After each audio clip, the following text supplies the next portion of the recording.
கனடாவின் ஒட்டாவாவில் வாகனம் ஓட்டிக் கொண்டிருந்த போது இலத்திரனியல் சாதனங்களை பயன்படுத்திய ஓட்டுநர் ஒருவர் சிக்கல்களை எதிர்கொள்கிறார்.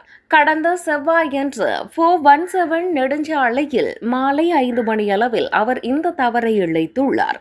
அந்த ஓட்டுநர் மிகவும் கவனச்சிதறல்களுடன் இருந்ததால் அருகில் இருந்த ஒரு போலீஸ் வாகனத்தை கூட கவனிக்கவில்லை என தெரிவிக்கப்பட்டுள்ளது. அவர் தனது கையடக்க தொலைபேசி மற்றும் மடிக்கணினி ஆகியவற்றை பயன்படுத்தியுள்ளார். கடுமையான போக்குவரத்து நெரிசலில் அவர் இந்த தவறை செய்வதை கண்ட ஒன்டாரியோ மாகாண போலீசார் அவரது வாகனத்தை நிறுத்தினர். குற்றம் நிரூபிக்கப்பட்டால் அந்த ஓட்டுநர் இப்போது தண்டனைகளை எதிர்கொள்ள நேரிடும். இதில் $615 அபராதம், 3 தகுதி குறைப்பு புள்ளிகள் மற்றும் 3 நாள் ஓட்டுநர் உரிமம் இடைநீக்கம் ஆகியவை அடங்கும். இதேவேளை ஒன்டாரியோவில் கவன சிதறல்களுடன் வாகனம் ஓட்டுவது ஒரு பிரச்சினையாக இருப்பதாக போலீசார் கூறியுள்ளனர்.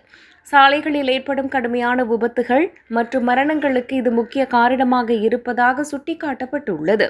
எனவே வாகனம் ஓட்டும்போது இலத்திரனியல் சாதனங்களை பயன்படுத்துவதை தவிர்க்குமாறு அதிகாரிகள் கேட்டுக் கொண்டுள்ளனர்.